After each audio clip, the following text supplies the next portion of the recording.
Welcome to another scintillating show on Rising Above Shadows of Abuse. Russell. I'm your host, Grace Ovba. Today I have the adorable and compassionate Lisa Marie Anzaldua. In what ways can trauma or abuse survivors promote long-term well-being and personal growth across all facets of their lives? They can, number one, align their reality with their highest values, come to know what their highest values are. So there's so much resistance to who we are because we think who we are isn't enough or that it should be a different way.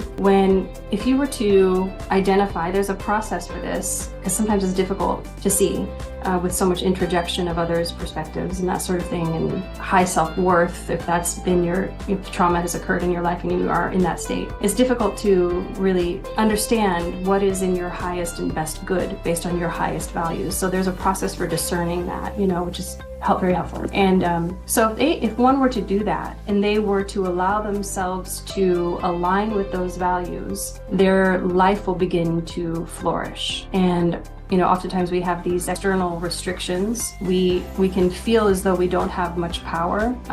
So what starts to happen too through self-care and meditation, and as I was describing it earlier, is you start to see more opportunities than you otherwise wouldn't have seen. And so then you start to see, okay, I'm not actually disempowered in this particular case. If here's this potential opportunity that I could reach out to. I'm not a victim here completely. I've got some say in this, or some opportunity. You start to see things very different. So all facets of your life, you can do this here's a practical thing you could do, is you could ask, on a scale of 1 to 10, you take your whole, a flourishing life has 6 domains, right? They've got the environmental mastery, time mastery, you've got personal development, you've got relationships, and you've got self-acceptance, those 6 domains. To what extent, on a scale of 1 to 10, are you fully accepting yourself? Are you able to see?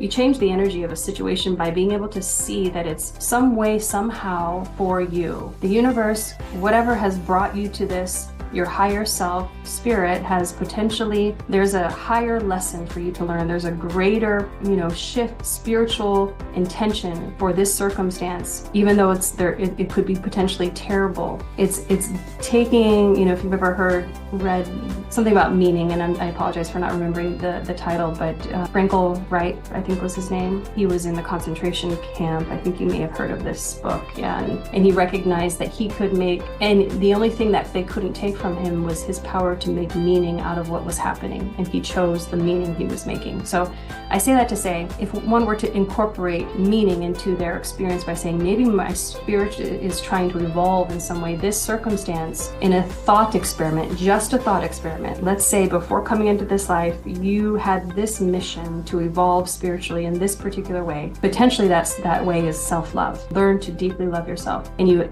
asked that person to show up that way in your life so that would force you to make the decision to love yourself, then this circumstance has meaning. So I kind of digressed. I wanted to say self-acceptance. To what extent, on a scale of 1 to 10, are you fully accepting your circumstance and this isn't to pacify this circumstance or acquiesce to it, but knowing that it is what it is, knowing that who you are, you're not perfect, you will never be perfect. Just remove that from your concept of self or the potential. Rather, can you accept all aspects of yourself? Times that you failed in the past, you made mistakes, you should have done it differently, whatever it is, can you forgive yourself and fully accept yourself on a scale of 1 to 10?